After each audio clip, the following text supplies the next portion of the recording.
29 missed calls from a blocked Illinois number arrived before Sophia Bennett even finished her first cup of coffee.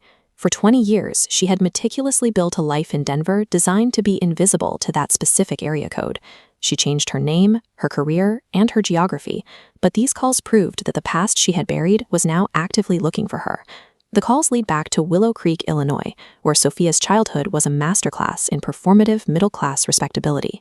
Her parents owned a successful chain of home goods stores and projected the image of a solid, hard-working American family to every neighbor on the block. Inside the house, that respectability dissolved into a series of psychological lessons. Her mother used these exercises to humiliate her, turning childhood mistakes into opportunities for cruelty, while her father treated the emotional fallout as a spectator sport. These tests often involved public abandonment. At 8, she was left on a mall bench for 3 hours to learn responsibility for wanting new shoes. At 10, her parents drove to the far side of a stadium lot and left her in the dark because they believed her tears over being bullied were a sign of weakness. The ultimate lesson was triggered by a B+ in an art class. Her parents viewed the grade as a moral failure, a sign that 12-year-old Sophia was becoming lazy and needed a punishment that would finally harden her for the real world.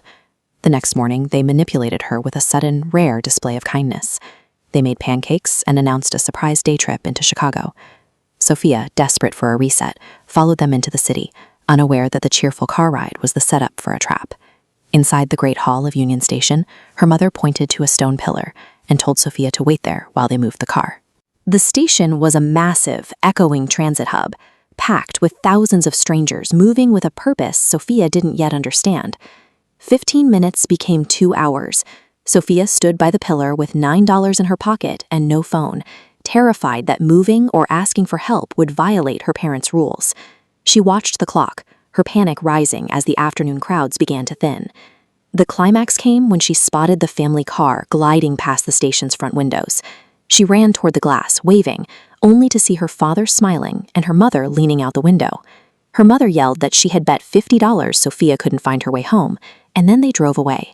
That moment redefined Sophia's understanding of her family.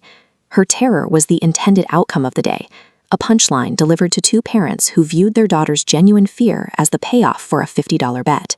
A transit worker named Maria eventually noticed Sophia's distress. When she asked a simple, human question, if the girl had eaten, Sophia's trained silence finally broke. She told Maria everything, from the laughing parents in the car to the bet they had made on the curb. When the police reached her parents, the couple doubled down, insisting they were merely teaching their daughter a lesson in independence. The authorities saw it differently. Under Illinois law, leaving a child in a major transit hub constitutes child abandonment, regardless of stated educational intent. Sophia was placed in emergency foster care with Mark and Laura Bennett. In their home, she experienced a radical shift in reality, basic kindness. They left the lights on, they listened without mocking, and they provided a version of safety that Sophia had never known existed.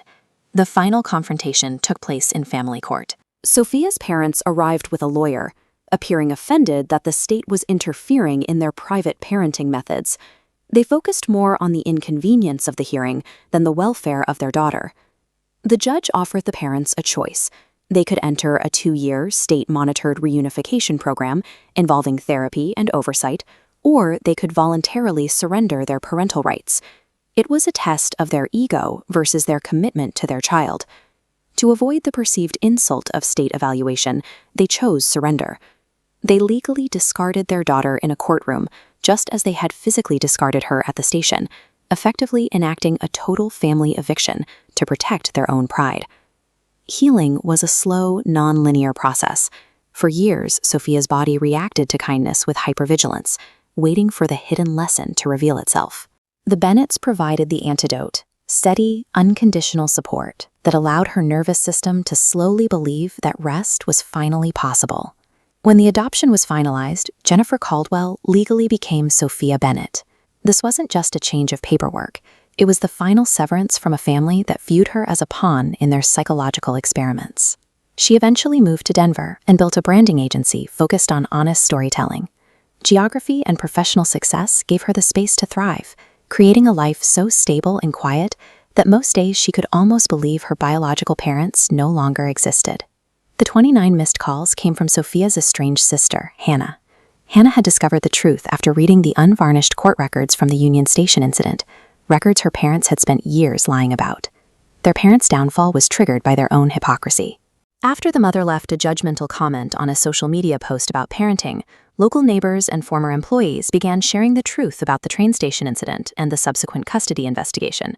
The public exposure destroyed their business and their social standing.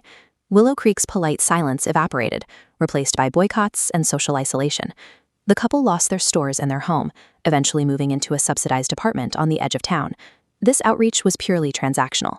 With their finances on and their health failing, they were looking for a caregiver to prevent them from dying alone.